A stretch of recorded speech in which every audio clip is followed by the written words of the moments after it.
Hi, my name is Sarah, and I'm 26 years old. I became an orphan when I was young because my parents sadly died in a car accident. Since they didn't have any family to take care of me, I was placed in an orphanage. I spent about 3 years there before I was adopted. My adoptive parents turned out to be billionaires, which changed my life completely. After that, I enjoyed a wealthy and fulfilling life. They didn't want to make my adoption a big deal, so they kept it low-key. They believed in doing good things without drawing too much attention to themselves. When I became an adult and moved into my own place, my adoptive parents decided to expand their business. They took a trip to Europe to look for new opportunities. It was during this time that I met Mark, who is now my ex-husband. We met in college and hit it off right away. After just a few conversations, I found myself really liking him. Mark was a cheerful and caring guy, and as we went on dates, we officially became a couple. We seemed to have the perfect relationship, but there was one major issue: Mark's family did not like me. The first time I met them was after we graduated from college. Mark wanted to introduce me to his parents only when we were both settled in our lives, meaning we both had good jobs. He had warned me that his parents could be a bit judgmental when it came to who their children dated, and he wanted me to make a great impression. I was nervous about meeting them. By the time Mark introduced me to his parents, we had been dating for 4 years, and we were also engaged.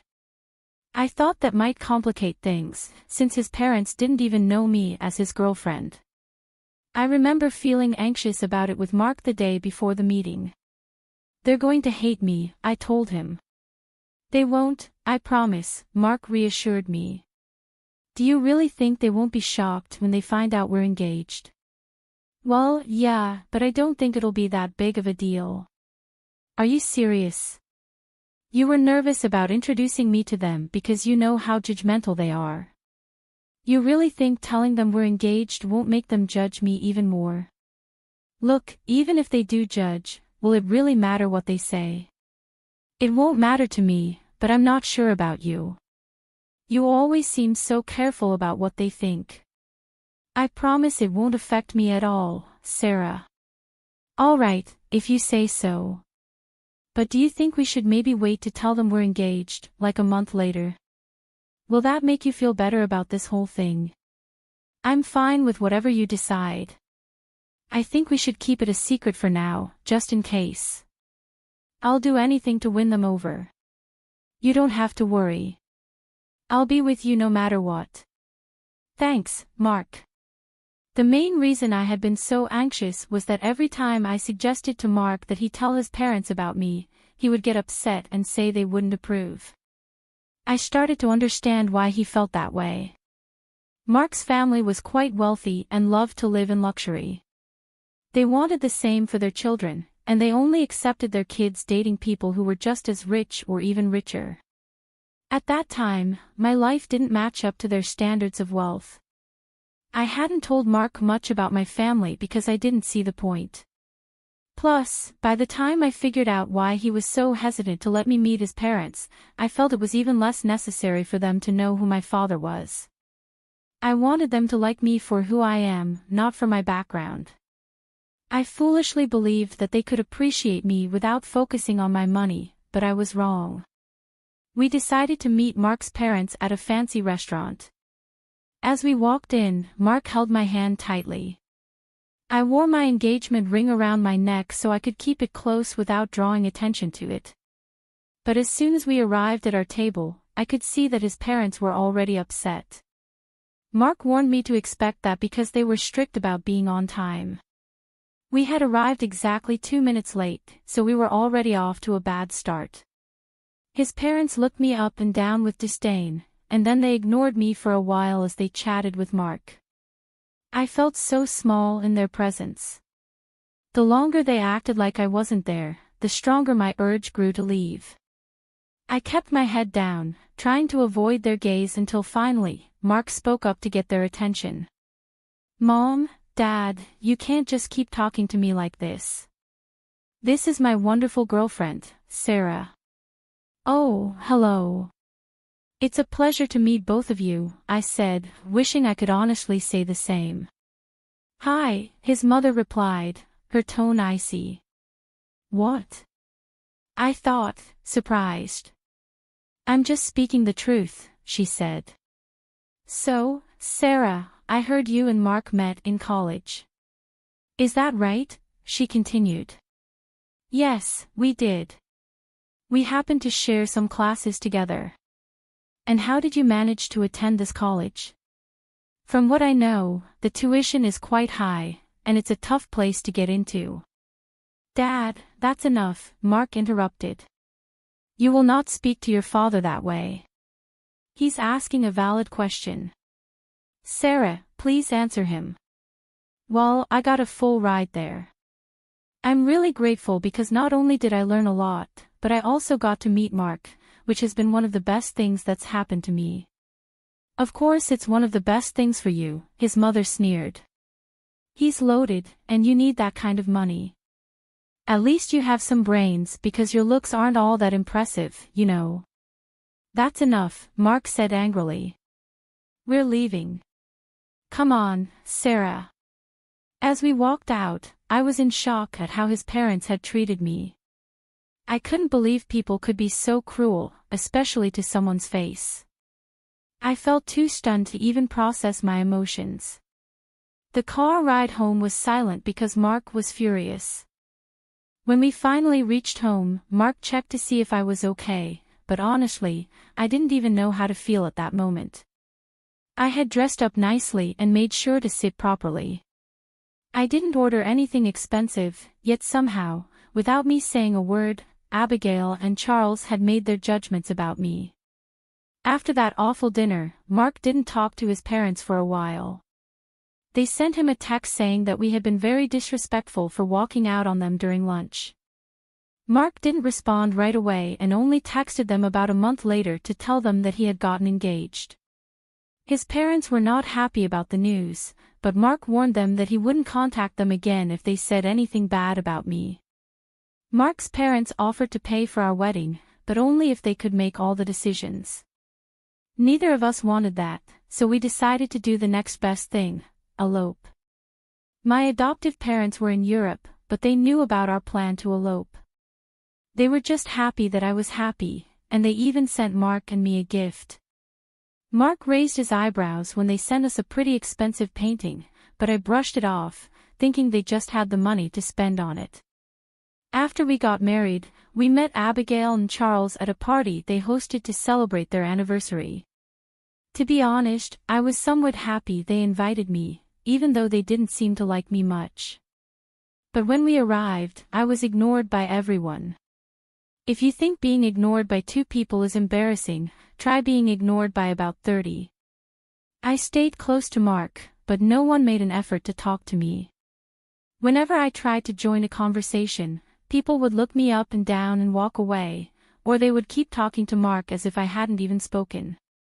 By the end of the night, I was in tears. I felt humiliated and disgusted by how everyone was treating me. Toward the end of the evening, the crowd asked Abigail and Charles to give a speech. I was tired and wanted to go home, but during their speech, they started talking about how grateful they were to have everyone in the room in their lives. That was just the first jab they threw at me. They kept making more jokes that made the guests laugh. At some point, I couldn't take it anymore and got up to leave. I ordered an Uber and went home, crying the whole way. When Mark finally got home, he seemed upset and angry. Why did you walk out like that? Do you know how embarrassing that was for me? He asked. What are you talking about? I replied, feeling hurt. Don't play dumb with me right now. Sarah, I had to endure my parents yelling at me while a lot of the guests pitied me for being with you. Are you serious? What about how embarrassing it was for me? I shot back. Oh, come on, Sarah. You could have dealt with it for one night. It was my parents' anniversary, for God's sake. I was ignored by everyone, and your parents chose to make fun of me during their toast. How can you expect me to be okay with that? I'm not saying what they did was right, but you could have just gotten through it. I would have spoken to them about it after. What would that have done for me? I don't like being put in situations where I'm humiliated. Everyone was laughing at me. You've never been in that position before, so it's easy for you to talk about it like it's nothing. My parents expect an apology from you, he demanded. I want one too, I replied, feeling defiant. I'm afraid I won't be doing that. I'll only apologize if they apologize to me first. I see no reason to apologize to you. You always stood up for me. I don't see why this is any different.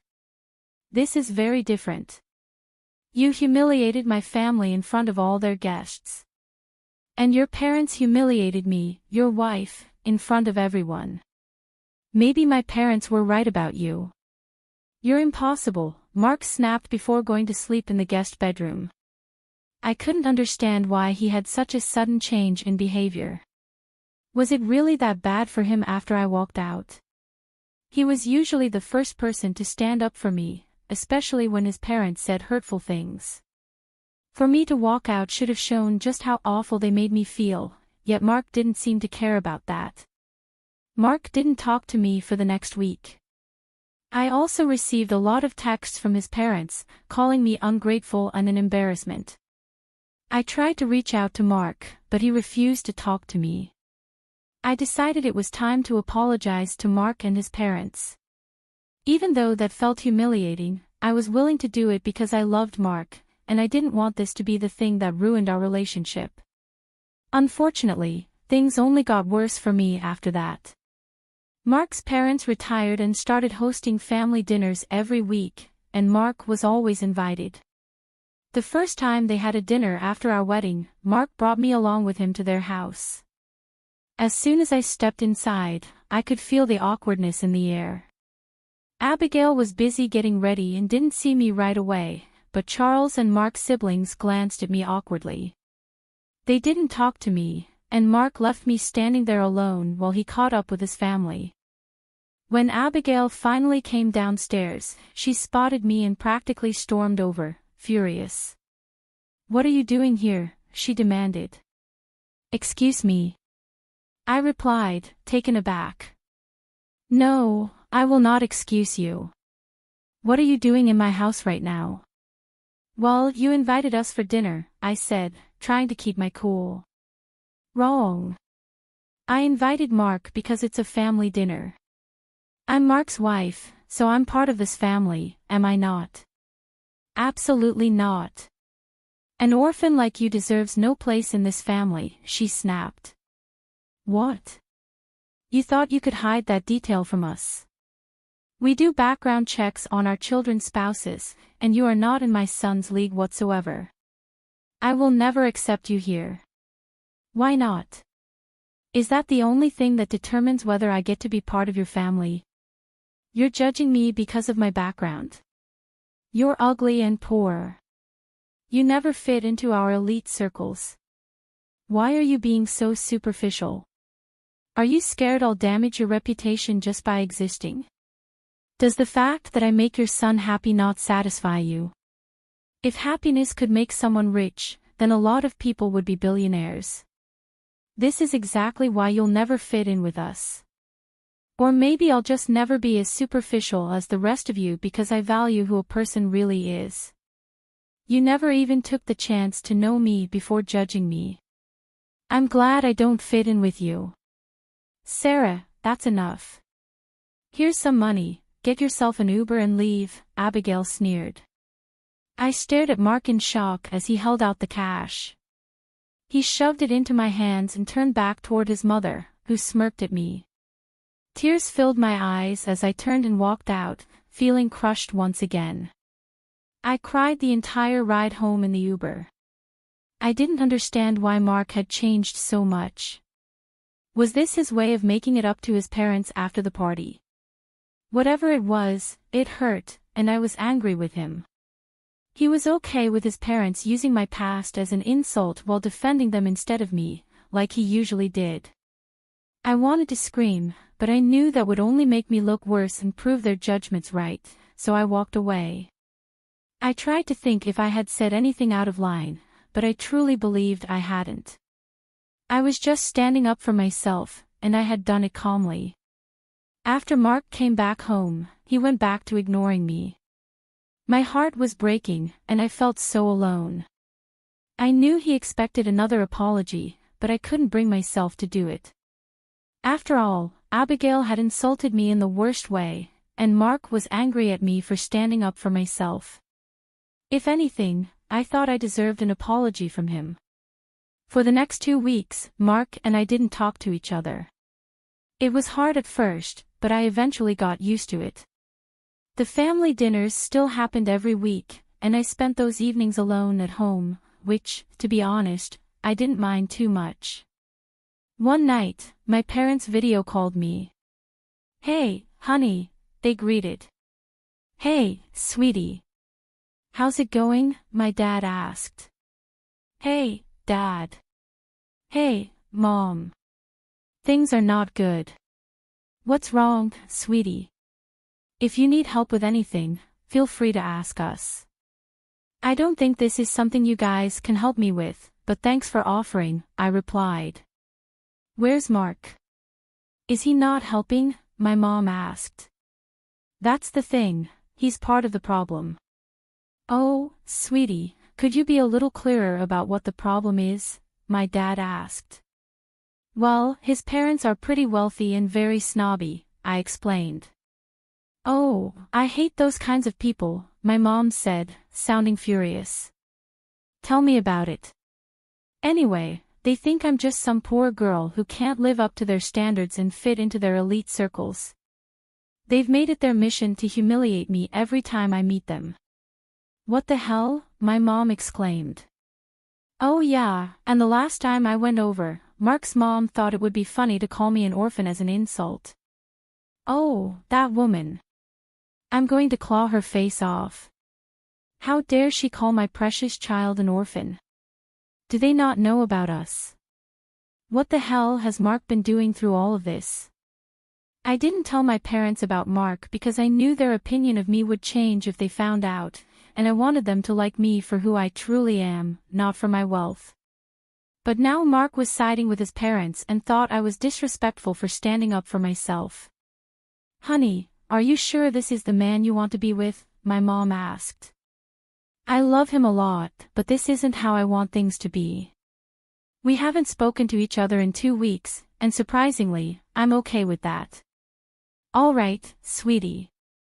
I'll get you in touch with one of my friends over there. Don't worry about us not being able to help you out. I think we might actually be able to help you get a little sweet revenge." "Huh? What do you mean?" "Your dad and I are coming there next week. We wanted to take you and Mark on vacation, but now we can do more things together without him." "Really? Oh my God. I'm so excited to finally see you both in person again," I said, feeling the boost I needed. For the first time in a while, I felt genuinely happy. We continued talking for a little while longer. My dad explained his plan to help me, and after a while, he asked where these family dinners were being held. As far as I knew, Mark's parents took turns hosting at their house and at different restaurants. Conveniently, the week my parents were coming, the dinner was scheduled at a restaurant. I needed to find out the exact location so I could give it to my parents. Thankfully, I had Mark's email on my phone. I knew that Abigail and Charles loved to send emails to everyone about everything. It wasn't hard to find out the location, and I shared it with my parents.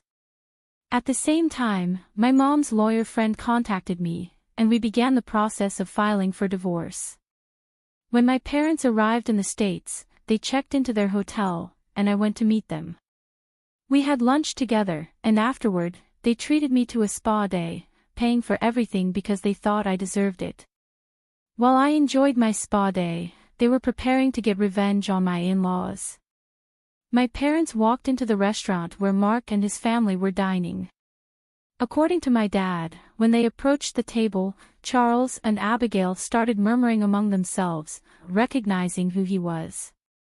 Mom later told me how the conversation went. "Hello," my dad said. "Oh my gosh, Mr. Larry, what brings you here?" Charles asked. "Oh wow, I just happened to see some familiar faces and thought I could drop in and dine with you." Familiar faces. "Who are you talking about, Mr. Larry?" "Well, I see Mark." "Hello, a pleasure to meet you. Your daughter has spoken a lot about you." "But speaking of my daughter, where is she?" "Your daughter? I'm afraid you're mistaken." "I don't think she's here," Abigail replied. "But she should be, right?" "I'm sorry, Mr. Larry, but we didn't even know you had a daughter," Charles added. "Of course I do, and she's married to Mark." "What?" "I'm sorry, but I think you're mistaken," Abigail stammered. "Yes, his wife's name is Sarah, and she was an orphan." "Yes, I do know that, and that's why we adopted her." "Excuse me. You're her dad?" Charles asked, shocked. "Yes, and from what I see, she isn't here. She's told me that she's had some problems with her in-laws, but now I see what the problem is. It's you." "No, she was the one who hid this huge detail from us. If we had known, we would have treated her better," Abigail tried to defend herself. "She didn't want you to treat her nicely because of her background." "Oh well, she asked me to hand this over to Mark." My dad handed Mark the divorce papers and walked out. After that, it took only a couple of phone calls from many investors to pull away from Charles's business. It was satisfying to watch them crash down to the level they had once mocked. I received numerous texts from Mark's family, some calling me nasty names while others begged me to talk to my dad and ask him what he had done. Fortunately, Mark signed the divorce papers without any hassle. After that, my parents and I went on a long vacation together. I had the time of my life and slowly began to heal. It hurt to lose the love of my life, but I also learned how important it is to stand up for myself. I'll be forever grateful to my parents for everything they've done for me, and I can't wait to see what else life has in store for me.